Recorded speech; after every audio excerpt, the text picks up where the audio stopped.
For months, Manchester United have looked reborn. Victories stacked one after another. City, Arsenal, Fulham, Spurs. Structure restored, belief returning. Fear slowly coming back to Old Trafford. It felt like the prophecy was unfolding exactly as predicted. Cristiano Ronaldo once said the club had lost its identity. But you have some things inside the club which don't help to Manchester reach the top level. It's hard. In my opinion, it will be hard for Manchester to be in the top of the game the next 2-3 years. He once pointed, quietly, almost casually, to the man who could restore it. Michael Carrick. December 2021. Michael Carrick steps in as interim manager. 3 games, no promises, no speeches. Results? Draw versus Chelsea, win versus Villarreal, win versus Arsenal. 3-2, quietly impressive. Then Ronaldo posts something simple. No emojis, no drama. Michael Carrick was a class act as a player, and he can become a great coach as well. Nothing is impossible for this guy. And for a moment, it looked like everything was aligning. Until football asked a different question. Not about chaos, not about big games, not about pressure, but about patience. Because rebuilding a giant is one challenge. Breaking teams that refuse to play is another entirely. This isn't the end of the story. This is the next level. What I wish for Manchester, it's what I wish for me. The best they can make, again, the best team they can. This is why I say, but this club needs time to rebuild. Momentum is a strange thing in football. You don't always notice when it begins, but you always feel when it stops. For weeks, Manchester United moved like a team rediscovering gravity. Every pass purposeful, every transition sharp, every victory building the quiet belief that something long broken was finally being rebuilt. City fell. Arsenal fell. Fulham couldn't resist it. Spurs were overwhelmed by it. 4 wins in a row. 4 different challenges. 4 convincing statements. Not chaos, not luck, not moments of brilliance masking deeper flaws. Structure. For the first time in years, United looked predictable in the best possible way. Players knew their distances. The ball moved with intention. Transitions followed patterns, not panic. It felt sustainable. And that's why the trip to West Ham carried a different kind of weight. Not because of rivalry, not because of pressure, but because of expectation. This was supposed to be the confirmation, the 5th victory, the proof that momentum had become identity.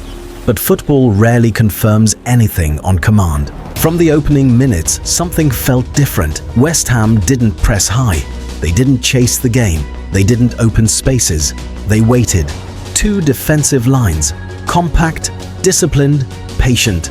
No emotional reactions, no reckless challenges, just distance control, shape and silence. It was not resistance, it was refusal. Refusal to stretch, refusal to transition, refusal to give United the game they had been thriving in.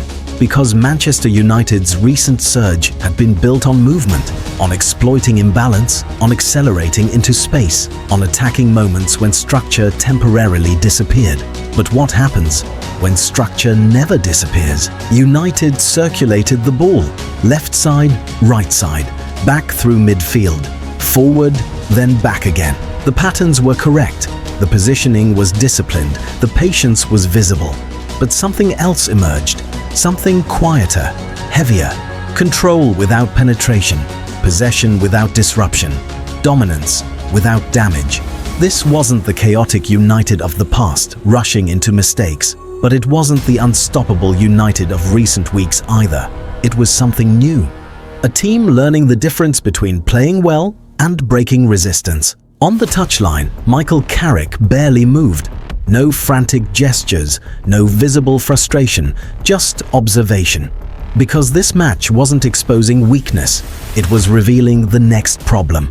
Every rebuilding team reaches this moment, the moment when improvement alone is no longer enough, when organization must evolve into invention, when structure must learn how to unlock structure. This is where progress becomes more complicated than effort. Because beating great teams often requires courage, but breaking defensive walls requires imagination. When the final whistle came, there was no collapse, no defeat, no crisis, no dramatic failure, just a draw, a single point. And yet, something had undeniably shifted. Momentum had not been destroyed, but it had been questioned. For the first time since the resurgence began, Manchester United had encountered resistance that discipline alone could not solve, and suddenly, the story became more interesting, because this is the moment that separates revival from evolution. If the winning streak proved Carrick could rebuild Manchester United, then what happens when rebuilding is no longer the challenge? What happens when the real test is creation? Why deep defensive blocks are now the biggest obstacle in United's transformation?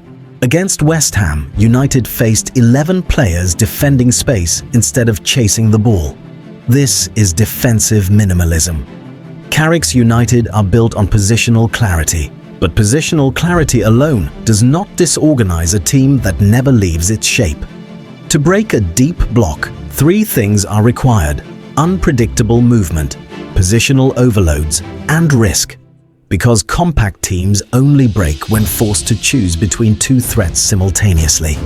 If deep blocks are football's ultimate defensive language, then why did Ronaldo always believe Carrick understood how to control the game at its deepest level? Years before this moment, Cristiano Ronaldo noticed something others overlooked. Not charisma, not tactical theatrics, not revolutionary philosophy. Clarity. When Ronaldo called Michael Carrick a class act, he wasn't praising personality. He was recognizing intelligence. As a player, Carrick never dominated headlines. He dominated rhythm. He controlled tempo without urgency. He created structure without noise. He stabilized chaos without drama. He understood something fundamental. Football is not always won by acceleration. Sometimes, it is won by control so complete that the opponent runs out of ideas. That's why Ronaldo respected him, because elite forwards don't need complicated systems. They need stable foundations. Carrick gave Ronaldo that platform as a midfielder. Now he gives it to an entire team as a manager. But the prophecy was never about winning matches. It was about restoring logic to a club that had lost structural identity. And that part has already happened. United are organized, disciplined, predictable in their movements. But prophecy does not eliminate challenge. It reveals the path forward. And now, Carrick faces the same question he once solved as a player. How do you move a defense that refuses to move first? Because understanding structure is one thing, but can Carrick teach United how to manipulate it? Beating great teams requires bravery. Breaking defensive teams requires creativity, and creativity cannot be scripted. Against open opponents, patterns create space. Against deep opponents, space must be invented.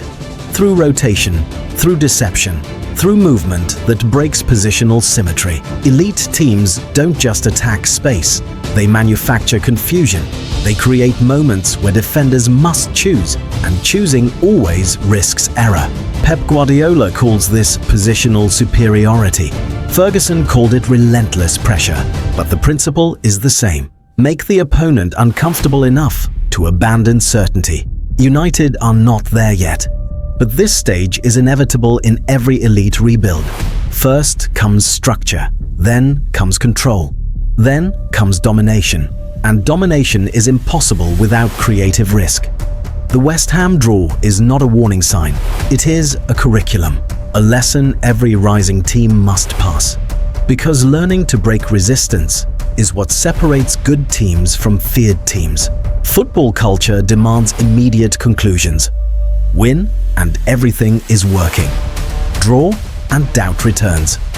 Lose and crisis begins. But real transformation is quieter than results. Manchester United are no longer searching for identity.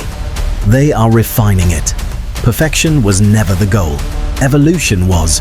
4 wins in a row showed belief. The draw against West Ham shows reality. And reality is where champions are built.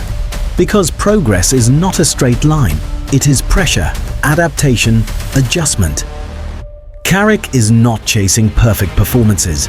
He is constructing a system that survives every type of opponent, and systems that survive everything eventually dominate everything.